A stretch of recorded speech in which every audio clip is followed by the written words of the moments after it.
This is The Philanthropy Show, connecting and inspiring philanthropy.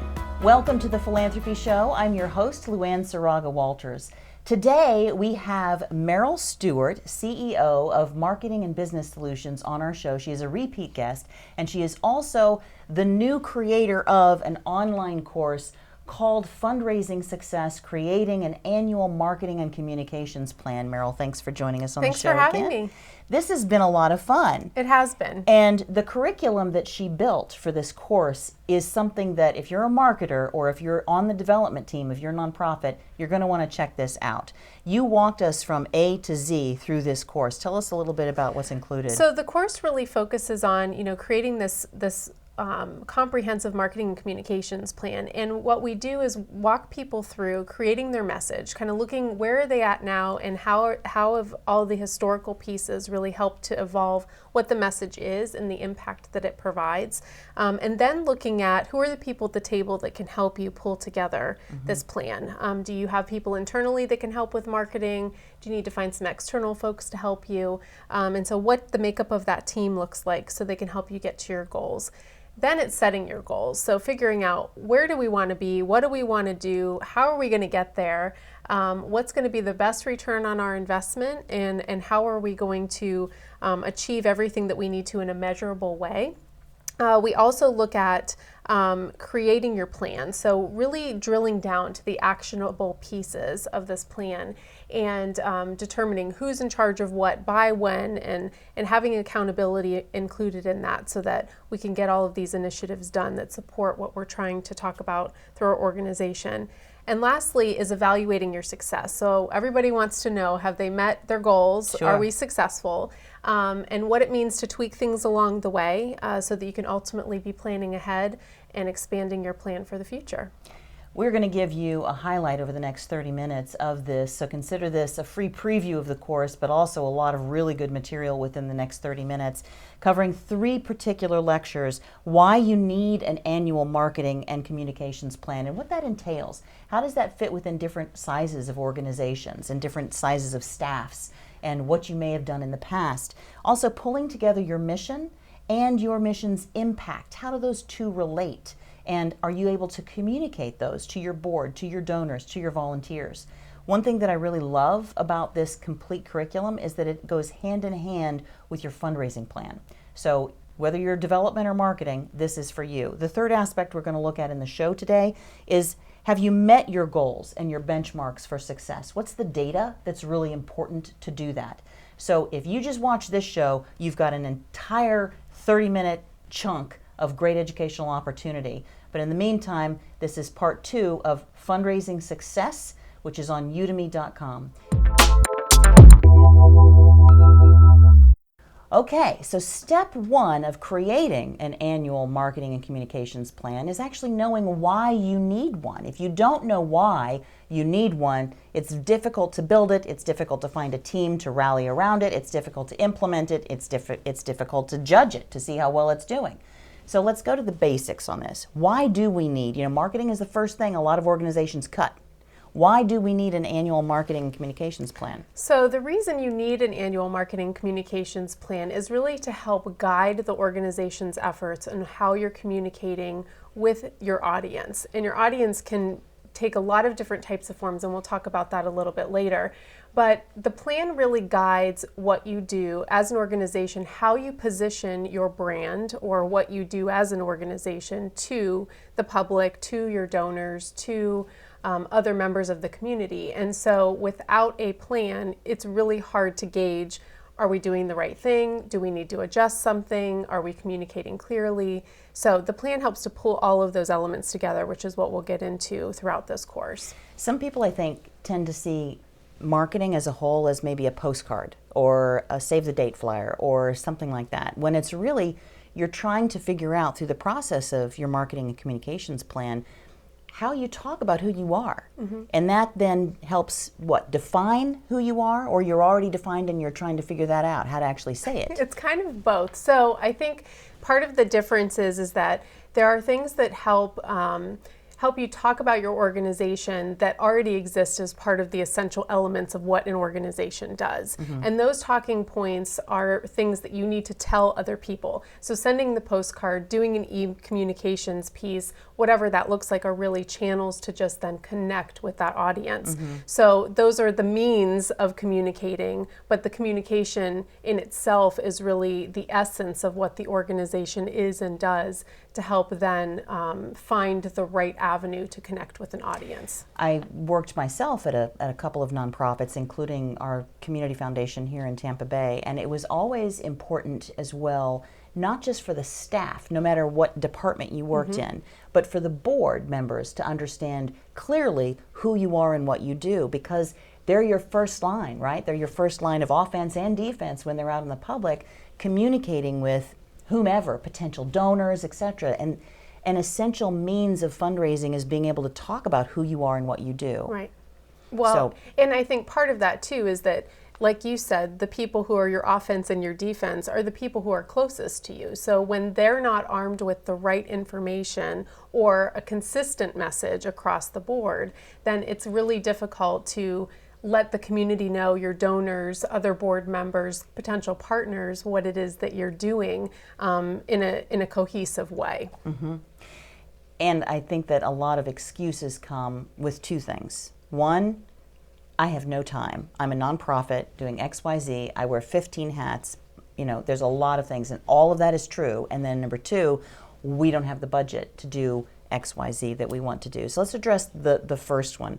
How do you create a marketing communications plan If you're a team of one or if you're a team of 10? Exactly. So a marketing and communications plan really should not be an overwhelming thing. I think a lot of times people make it more than it should be, but it's really a scalable tool to use, whether you have a team of one or you have a team of 10, to do what it is that you can with the resources that you have. So the goal isn't to create a marketing plan that has $1 million budget that's completely not doable, but it's really to create something that breaks down at the very essence who are the most important audiences that we have that we need to communicate with, and how can we communicate with them in the best way that they'll learn and understand what it is that we're trying to get across. So it's really looking at just step by step.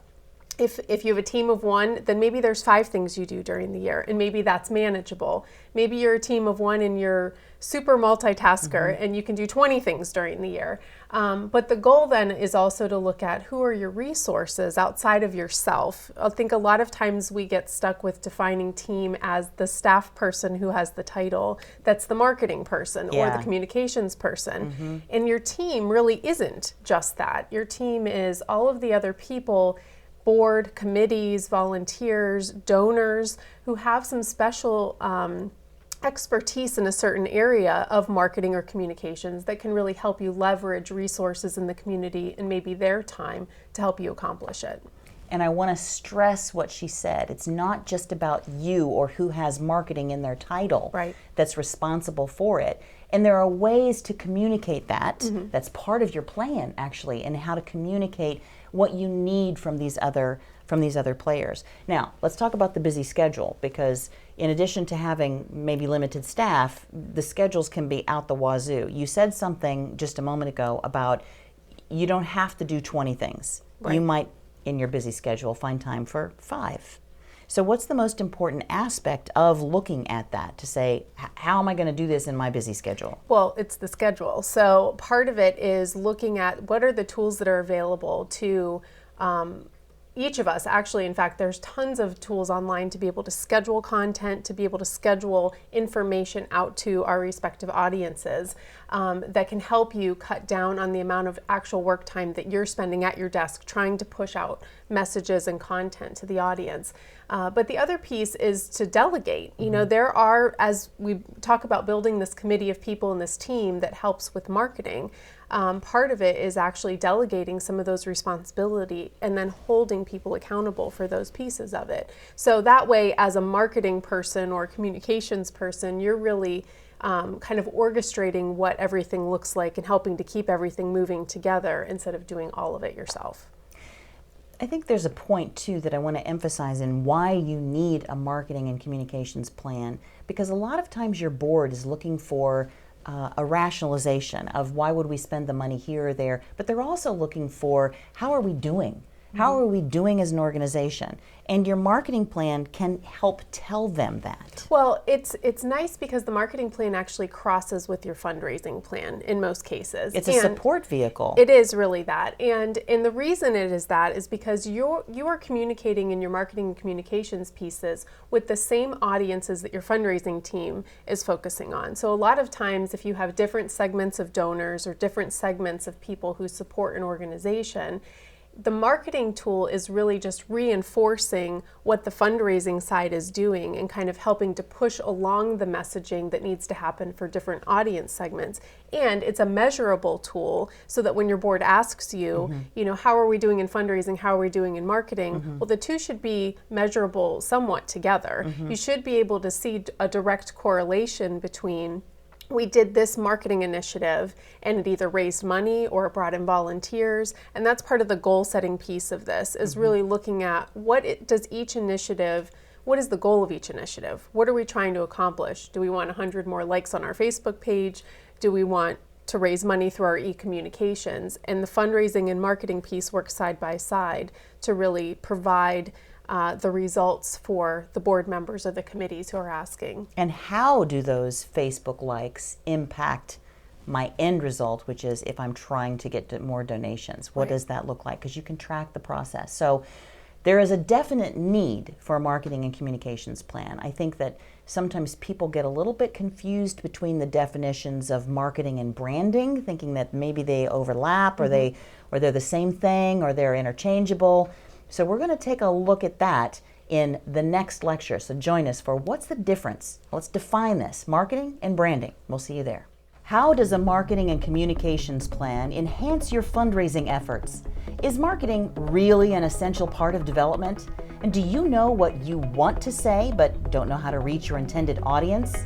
In fundraising success, creating an annual marketing and communications plan, you'll learn to harness the mission of your organization and truly communicate its impact. You'll learn to identify your marketing team and how to leverage their experience and resources.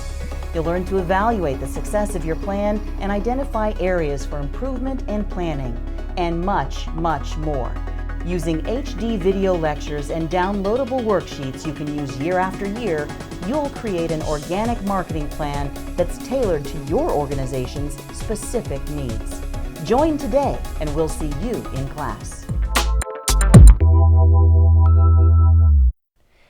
It isn't enough to just look good. You also need to be able to talk well about who you are and what you do, and you want everybody to be able to do that. Staff, board members, donors, volunteers. So how do we do this? How do you create a consistently good message about who you are? Well, first is to get everybody on the same page. Yeah, there needs to be some buy-in that everybody needs to be talking the same talk. And so that's accomplished a number of ways, but usually the easiest way is that if you can get leadership bought in, then the board gets bought in, then everybody else. But it may include some discussions from the marketing team or even the fundraising team on the importance that everybody is talking about the organization the same way. The worst thing to have happen is to even have a program that's out there talking about what they do, but then when they refer to the organization that's kind of the parent part of it, that it's completely off base or not consistent or not even truthful about what it is the organization represents. So it's getting everybody from a mindset to agree that we're all going to get on the same page. Then it's pulling together, so we've created and looked at historically the messaging piece and the key words and how people talk about the organization and how people resonate with certain experiences, and pulling that together into, let's say, initially like an elevator speech. So for your board members or for people who are out there as ambassadors of your organization, how are they going to talk quickly about what it is that you do to a degree that tells people just basically who you are and what you do, and two, that somehow communicates impact. So that way the person that they're talking to can say, well, tell me more about this, tell me more about this part of it that I'm interested in. So the way we break that down is to start gathering all those keywords, all the brainstorming that we've done, all of the feedback that we've heard from our audiences, collect all the keywords. and then start forming sentences. So if we've got Jack and Jill and the hill and the pail and the water, you know, pull it into a sentence so that it makes some sense. But that also, you know, at its very core, communicates what it is that you want to tell the public and tell the audience and what you want to have other people saying about you. And I think one of the things that, you know, I've heard this a lot, and I know that it became popular, but the typical elevator speech that you can hear, and still, and some nonprofits, many nonprofits use this. We are a 501c3 that does this and da-da-da-da, using some data here, some statistics here, and as you're talking to somebody, even though you're trying to get it out as rapidly as possible, because elevator speeches are supposed to be, what, a minute and a half Right. at most, their eyes glaze over because you're shooting all this information out at them, and it has not delivered any It's passion. statistical warfare. Yes, yes, and it hasn't given them really an idea of who your organization is and what you do. Right. So So- saying something like, instead, you know, people don't necessarily need to know that you're a nonprofit organization unless they ask you or need clarification of that. Let's just assume for the purposes that most of the people you're talking to Know don't you're a need to know that you're a nonprofit, yes. 501c3. So let's leave that part out. But really talking about, you know, we have an organization in this community that supports children and families, and we serve X number of people a year through these 3 programs or these 3 buckets, let's just say, and helping people get an overview about what you do, but also the impact piece. So they've learned where you are, what you do, how many people you impact, and the 3 core things that you do. That's enough for someone to say, wow, I didn't know that you did that. Tell me more about this. And then you can talk at length about this one program or this segment of the population that you serve. But it's really just capturing people's kind of imagination and their interest to want to learn more about what it is that you're doing. I love that. And you know, there's an exercise that I've done with a couple of nonprofits as well, which is getting them, so do this as an example. If you have a child or you have a niece or a nephew, tell me about your son or daughter or your niece or nephew. And as they start to share, and you could do it yourself as you're watching this, well, describe them to me. I've never met them. What are they like? Well, my son loves soccer and he's tall for his age. Or my daughter is a comedian. Everybody loves her at school. I didn't hear one statistic, right?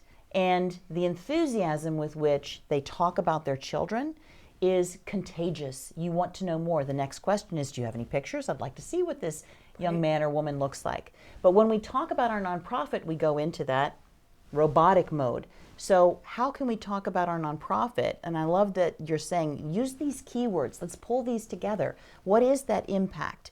What programmatically do you do that people would get excited about? And start with that. Get them excited about it. Yeah, and get them excited to the point that they just want to know more. I mean, they want to know more, and then the next question should be is, how can I help you? I love that. And so that's the goal. You know, the goal is not just telling people, you know, kind of in a rote speech, this is what we do, and here's how we help people, and this is the program. I mean, it's really, you know, being passionate and excited about what it is that you're doing. Because as the person who's delivering that message is excited, the person who's receiving it's going to be excited. But so then the challenge is getting everybody excited and everybody on the same page about delivering it that way. And some people are going to do a better job than others. But if the majority can get it out there in an excited and passionate way, the more impact that it's going to have. Do you recommend, I know that some organizations might have little sheets of paper or little cards. A lot of people have like little business card impact, they're called impact cards. And Okay. so they have general information about, you know, how someone contacts an organization, but it has basically just some 5 bullet points or 3 or 4 bullet points about who the organization is, what they do, and then how do you get involved. I mean, And maybe that's great for your board members, especially your new board members, so they know how to talk about you to the community. exactly. And then that It's way, a cheat sheet too, you know, like if they can either look at it right before they're going to talk to somebody, or they can actually hand it to them, you know, as basically being a member of the board. Here's my contact information. Here's a way that you can, Love it. you know, connect. It's super easy. and you can tie your visual that we just talked about in the last lecture into it as can. well. Yep. But that's a nice way to be able to get who whomever it is that is sharing the story of your organization with the community to be on the same page, to be consistent. Because to Meryl's point, consistency, if you have a bunch of people telling different aspects of who your organization is, that's all different stories about your organization to the community that they don't come back into one. Then they think that you're made up of a myriad of programs. You may be a 10-staff organization, but they might think you have 1,000 people working there because of all the different aspects that are being talked about. Well, and so let's take it a step further. So you've started with this message and kind of this elevator speech, but then it's really thinking about, do my board members really need to communicate this to most of their contacts and their spheres of influence? My program people need to communicate You're going this. back to audience. And so you have to think about, okay, so you've got this elevator speech that's kind of at its core what you want everybody to say, but then it's really taking that and applying it to the audience that certain people are going to be talking to. So if you're going and talking to a programmatic audience and people who are your potential clients, they may not need to know, they need to know basically who you impact in the programs that are kind of sectioned off and what it is that you do. But they also may need additional information. You know, if you provide mental health services, they may want to know which ones. You know, so it's tweaking the message slightly for the person that's delivering it so that it's appropriate and that it gives people the information that they actually need to get. Now, you can always send them to a website, you can always forward them to a different resource, which is great, but you want your program staff, your board, your donors, your ambassadors, your volunteers, all talking at least the elevator speech part of it, and then expanding on the different area of what you do that's appropriate to the audience that they're talking to. And to summarize this, I'm really hearing you say consistency and impact. Yes. Be consistent with the message. And tell people what you do and how you help others. People, whether they're donors or they're volunteers or even potential corporate partners, let's say, they want to know how they're going to help you and how that help is going to impact others. And people that are participating in programs need to know that they're not just alone in, you know, some experience, that there is a support group of people, there are others within the community that have benefited in similar ways. And so it just creates some nice camaraderie around why it is that people are all engaged if they know what the impact is of the organization and how what they're doing is helping to excel that. Excellent. Well, that's a lot of information. Take some time, get your people all together, come up with what is that consistent message of impact that you want to talk about in crafting your elevator speech. I've also heard it called your unique value proposition, your UVP. What is it that you're doing in the community? And make it easy for them to talk about you and to share your story. And then join us in the next lecture. Whether you're a solo entrepreneur, running a small business, or a nonprofit, finding ways to promote and differentiate your business can be challenging, especially in the world of video messaging. In this course, I'll show you how to create 5 video styles which have proven effective for other businesses, and you've probably seen a few of them on TV crafted by major brands. But you don't have to be a Fortune 1000 company to produce these quality videos. You just need to understand their structure and how you fit into them. Throughout this course, I will teach you these 5 basic videos and how you can easily and professionally produce them yourself. Each style suits a different purpose and can be used across multiple platforms, which is essential to having real impact. Okay, are you ready? Enroll today at thephilanthropyshow.com. Do you feel like you're on a hamster wheel of fundraising activities, trying to meet a goal that's always just out of reach? Then join us in Fundraising Success, the Complete Development Plan, a discussion-style course designed for both brand new fundraisers and experienced professionals to help you create a development plan to increase your fundraising results.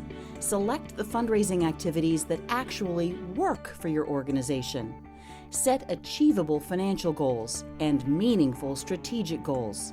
Create a useful timeline of fundraising activities, and much more. If you're ready to create your complete development plan using resources you can use again and again to modify your plan annually, then enroll today and we'll see you in class. Enroll today at thephilanthropyshow.com. We are talking about evaluating success, and of course we do need to have some data, and that has been the point of the worksheet that Meryl has put together so that you can track this. So Meryl, what's important? What kind of data do we want to be looking at? Most of what we want to be looking at is interactive data. We want to be looking at how is the audience interacting with our brand. So let's go through some examples because people will probably be most familiar with this. Is that, let's say your website. If you are sending a whole bunch of people to go to your website for more information, you have usually through your website, back office kind of thing, a way to track how people are interacting with your website. And if you don't, sign up for a free Google Analytics account and tie it to your website and track it that way. But what it tells you is, and one of the most interesting things is where people are going on your site. So you may be directing them one place, but they may be going somewhere else and spending most of their time. How long they're there, what they're doing while they're there, where all over the world they're coming from. And so you can kind of start to hone in on what's important to people when they go to your site. So for example, I had a client that she had a ton of information being marketed out there to send people to her site to go sign up for some courses that she was doing.